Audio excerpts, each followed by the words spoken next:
Lionel Richie. The room goes quiet before the first question even lands. He leans back, easy smile, eyes that say he's got more stories than he has time, and the mic catches that velvet tone everyone knows. The interviewer grins like he's about to light a fuse. 50 years of love songs, he says. But who were the women who actually made you feel what you were singing? He laughs, that warm, rolling kind of laugh that means there's a line here, and he's about to dance right up to it. Baby, he says, at 76, I'm not scared of a little trouble. He leans in, drops his voice, and suddenly the whole audience is leaning too. Some women didn't just walk into a room, they changed the weather. I stayed a gentleman, most nights. But that was the hardest job I ever had.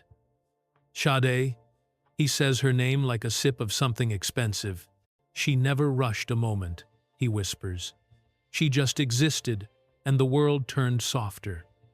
They crossed paths in hallways and at award nights where the lights ran hot and the air ran thin. He'd try to keep it cool. Hey, how you doing?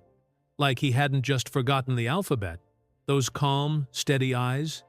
They'd turn the loudest room into a private booth. She'd float past in a simple gray dress, no flashing lights, no fireworks. And still, it felt like time took a breath. He swears the air got heavier. Every thought he had slid into something slow and dangerous. I've written love songs forever, he says, grinning.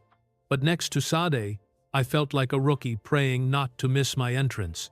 If she'd ever said, "Come with me," I'd have followed like I'd been rehearsing for it. Whitney Houston. He lets the name unfurl, smiling like a memory just brushed his shoulder. She didn't sing songs. She owned them. When she stepped into a room, your spine remembered how to stand. He knew her before the coronation, before the crown was welded on. Even then, the spark was their innocence wrapped around a rocket. She'd laugh, touch your arm, flash that blinding smile, and suddenly you believed in impossible love again. The kind that makes grown men write poetry they have no business writing. We never crossed that line, he says, voice dipping. But there were a few moments backstage when I thought, if I don't leave right now, I'm gonna make a decision I can't unmake. Then, he laughs at himself. If Whitney had ever sung one of those slow ones for me alone? Yeah, the gentleman might have taken the night off. Chaka Khan. Now, he's grinning, like he's trying not to say too much. That woman was a thunderclap in heels. You didn't see Chaka arrive, you felt it heat, pulse, a rhythm that ran straight through your ribs. She spoke like drums and laughed like smoke curling from a fire. At one party, she tugged him by the tie with a mischievous glint. You sing too damn pretty. And he shot back something about how she moved. He remembers forgetting the decade for a second. You don't flirt with Chaka, he says. You surrender and hope you come out smiling. Every high note she hit felt like a dare. And I wanted to say yes, he admits, still smiling. Every single time. Diana Ross? His tone softens, almost reverent. She wasn't just glamorous, she was gravity. They shared stages, and that big duet that somehow made eye contact feel like a cliff edge. During rehearsals, the lights low and a piano humming, she stood close enough for her perfume to rewrite the room. Then came a line, a look, a breath, and his brain would forget what note came next. We were professionals, he says, but the grin gives him away. Still, there were verses that almost ruined my good intentions. Diana Ross could make a man fall without lifting a finger, elegance with a quiet kind of danger. He spent half his career pretending he wasn't halfway gone. Tina Turner. He exhales like a man stepping back from a flame. Electricity and stilettos, he says, not just music impact. On stage with Tina, every second felt like tightrope over fire.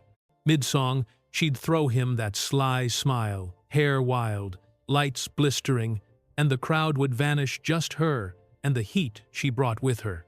She was fierce and nobody's fool, he says, shaking his head.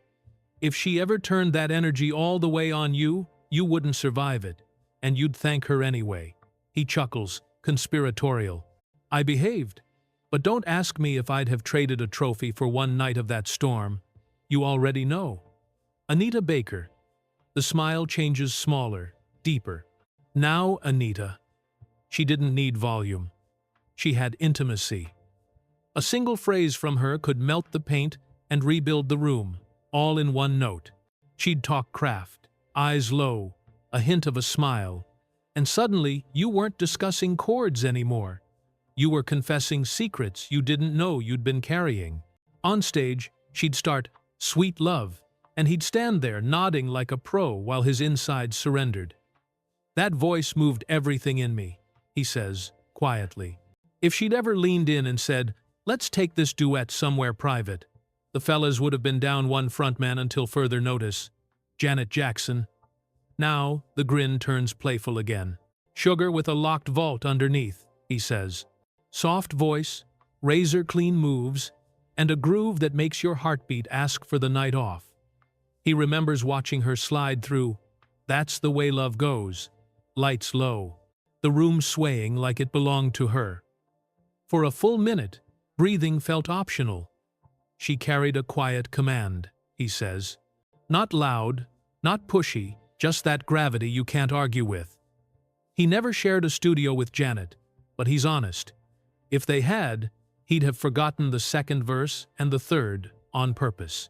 She could ask you to sing, dance, fall, disappear, he laughs, and you'd agree before you noticed you'd said yes.